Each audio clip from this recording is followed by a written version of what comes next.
दोस्तों, शाम की पूजा का सही समय क्या होता है?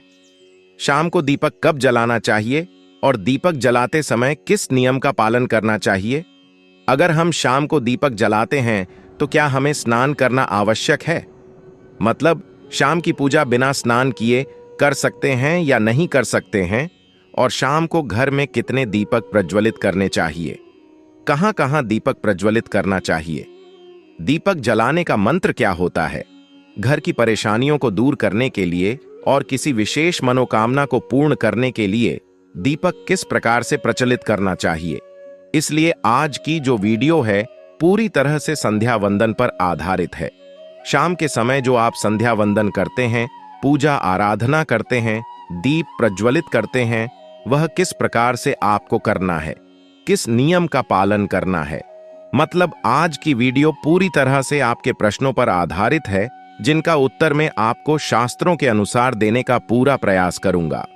तो वीडियो को पूरा जरूर देखें और अगर आपको आज की वीडियो अच्छी लगे तो इसे लाइक जरूर कीजिए, क्योंकि आपके लाइक और आपके कमेंट मेरे लिए बहुत महत्वपूर्ण होते हैं।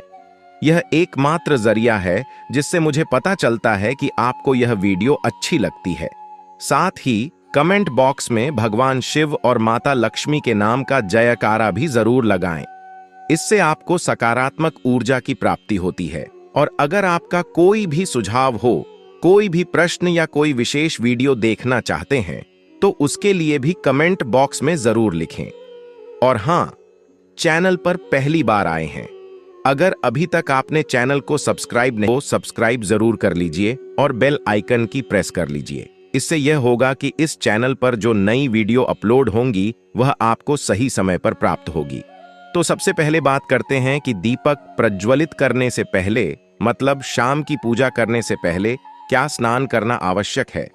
देखिए, शास्त्रों के अनुसार पूजा में शुद्धता आवश्यक होती है।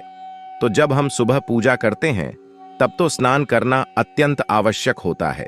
सुबह बिना स्नान के पूजा नहीं करनी चाहिए, लेकिन शाम की पूजा आप हाथ पांव मुंह धोकर भी कर सकते हैं। जरूरी नहीं है आप स्नान करें। अब देखिए, आप चाहे तो वस्त्र भी बदल सकते हैं या फिर आप सिर्फ हाथ मुंह धोकर खुला करके भी पूजा कर सकते हैं। जैसे कि आपको शाम के समय पूजा करनी है तो दिन में भी आप शुद्धता का ध्यान रखें। जैसे कि आप जब भी टॉयलेट जाते हैं, बाथरूम जाते हैं, तब उस समय शुद्धिकरण जरूर कीजिए, खुला जरूर करना चाहिए। हर बार जब आप बाथरूम जाते हैं तो अगर आप दिन भर शुद्धिकरण का ध्यान रखते हैं तो शाम के समय बिना स्नान किए भी सिर्फ हाथ पांव धोकर पूजा कर सकते हैं और चाहें तो स्नान भी कर सकते हैं। जैसे कि गर्मियों के दिन है तो शाम के समय भी आप स्नान करके पूजा कर सकते हैं। तो बहुत सारी चीजें आप स्वयं भी अपने विवेक से निर्धारित कर सकते हैं। आपका अगला प्रश्न है कि शाम की पूजा में दीपक किस समय जलाना चाहिए। तो देखिए, शाम को जो पूजा का समय होता है वह प्रदोष काल का समय होता है। मतलब जिस समय सूर्य अस्त हो रहा होता है उस समय हमारे घर में दीपक प्रज्वलित हो जाना चाहिए। अब जैसे कि आप लोगों के प्रश्न आते हैं कि कितने बजे दीपक जलाना चाहिए शाम को। तो देखिए, शाम को सूर्यास्त का समय हर मौसम में अलग अलग होता है। जैसे कि सर्दियां चल रही होती हैं तो 5:30 बजे तक भी सूर्यास्त हो जाता है। जैसे गर्मियों का मौसम है तो 6:30 से लेकर जो 7 बजे तक ऐसे ही सूर्यास्त का समय होता है। कई बार 7:30 का टाइम हो जाता है। गर्मियों में तो प्रत्येक मौसम में सूर्यास्त का समय अलग अलग होता है। इसलिए एक सही समय बताना कि इसी समय आप दीप प्रज्वलित करें तो यह बहुत मुश्किल होगा और यह ठीक भी नहीं होगा। एक ही समय पर हर बार हम दीप प्रज्वलित नहीं कर पाएंगे। इसलिए संध्या काल का ध्यान रखिए। जब संध्या काल का समय होता है, मतलब जब सूर्य अस्त हो रहा होता है, उस समय आप अपने घर में दीपक प्रज्वलित कर दीजिए। और अब बात करते हैं कि कितने दीपक आपको अपने घर में प्रचलित करने चाहिए। शास्त्रों के अनुसार संध्या काल में प्रतिदिन अपने घर के मुख्य द्वार पर एक दीपक जरूर जलाना चाहिए। इससे क्या होता है कि शास्त्रों के अनुसार शाम के समय संध्या काल में लक्ष्मी माता और उनकी बहन दरिद्रता दोनों ही भ्रमण पर निकलती है। तो जिस घर के मुख्य द्वार पर दीपक प्रज्वलित होता है उस घर में मां लक्ष्मी प्रवेश कर जाती है, और जिस घर के मुख्य द्वार पर दीपक नहीं जल रहा हो उस घर में दरिद्रता प्रवेश कर जाती है।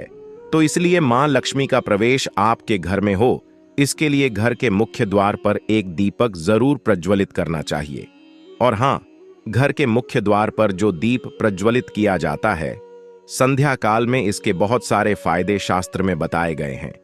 शास्त्रों के अनुसार संध्या काल में जिस घर के मुख्य द्वार पर दीप प्रज्वलित होता है, उस घर में किसी भी प्रकार की नकारात्मक ऊर्जा प्रवेश नहीं करती है। कोई भी वास्तु दोष आपके घर में हो, अगर आप मुख्य द्वार पर दीप प्रज्वलित करते हैं तो समस्त प्रकार के वास्तु दोष से मुक्ति मिल जाती है। और अगर आपके घर में पितृदोष है, जिसकी वजह से परेशानियां आपके घर में बनी हुई हैं, तो घर के मुख्य द्वार पर जो हम दीप प्रज्वलित करते हैं, इससे घर का पितृदोष भी समाप्त हो जाता है। और इसके अलावा घर में किसी भी प्रकार की अशांति रहती हो या फिर आपके घर में बीमारियां बहुत रहती हैं, कलह रहता है, आर्थिक तंगी रहती है, तो घर के मुख्य द्वार पर हम दीप प्रज्वलित करते हैं तो समस्त प्रकार की परेशानियों से, दुखों से आपको मुक्ति मिल जाती है। इसलिए घर के मुख्य द्वार पर दीप प्रज्वलित करना अत्यंत आवश्यक होता है। शास्त्रों के अनुसार घर के मुख्य द्वार पर एक दीपक अवश्य ही होना चाहिए। अब बात करें दूसरे दीपक की, तो दूसरा दीपक आपको अपने घर की तुलसी के पास प्रज्वलित करना चाहिए। शास्त्रों के अनुसार अगर शाम के समय संध्या काल में तुलसी की जड़ के पास अंधेरा रहता है, ऐसे घर में दरिद्रता का स्थायी वास बन जाता है। और जिन घरों में शाम के समय तुलसी के पास दीप प्रज्वलित किया जाता है, ऐसे घर में लक्ष्मी का वास होता है। श्री हरि विष्णु सहित महालक्ष्मी ऐसे घरों में वास करती है। तो आपको प्रयास करना चाहिए कि शाम के समय तुलसी के पास एक दीपक अवश्य प्रज्वलित करें। अब बात करें अगले दीपक की, तो शाम के समय अपने घर के ईशान कोण में, मतलब जहां पर भी आपने अपने घर का मंदिर बनाया हुआ है, उसी स्थान पर घर के मंदिर में एक दीपक अवश्य प्रज्वलित कीजिए। 2-3 दीपक आपको प्रतिदिन जरूर प्रज्वलित करने चाहिए। और अगर आप तीनों दीपक प्रतिदिन प्रज्वलित करते हैं तो विश्वास रखिए, आपके घर की बहुत सारी परेशानियां स्वयं ही समाप्त हो जाती हैं। और जब बात करते हैं अगले प्रश्न के बारे में, जो आप लोगों के हमेशा प्रश्न आते हैं कि दीपक किस चीज से प्रज्वलित करना चाहिए, सरसों का तेल डाल सकते हैं या नहीं, या फिर तिल के तेल का प्रयोग करना चाहिए, या फिर शुद्ध गाय के घी का, किस चीज से हम दीपक प्रज्वलित करें? तो देखिए, शास्त्रों के अनुसार सरसों के तेल का दीपक हर जगह प्रज्वलित नहीं करना चाहिए। सरसों का तेल कड़वा तेल कहा जाता है। इस तेल का दीपक हम प्रज्वलित करते हैं। शनि देव के लिए अगर आप दीपदान करते हैं शनिवार के दिन, तो आपको सरसों के तेल का दीपक प्रज्वलित करना चाहिए। और आप चाहे तो जैसे कि पीपल का वृक्ष होता है, वहां पर भी सरसों के तेल का दीप प्रज्वलित कर सकते हैं, या फिर भैरव देवता होते हैं, उनके लिए भी तेल का दीपक प्रज्वलित किया जाता है। इसके अलावा कहीं पर भी सरसों के तेल का दीप प्रज्वलित करने की बात शास्त्रों में नहीं कही गई है। शास्त्रों के अनुसार किसी भी देवता के निमित्त जो हम दीप प्रज्वलित करते हैं, उसमें गाय का घी डालकर ही प्रज्वलित करना चाहिए।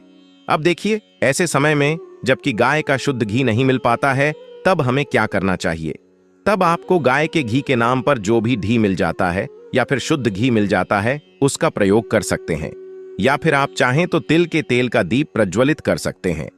तो प्रतिदिन जो आप दीपक प्रज्वलित करते हैं अपने घर में, चाहे आप घर के मुख्य द्वार पर प्रज्वलित करें, या फिर तुलसी के पास प्रज्वलित करते हैं, या फिर घर के ईशान कोण में प्रज्वलित करते हैं, तो सभी दीपक आप तिल के तेल या शुद्ध घी का प्रज्वलित करें।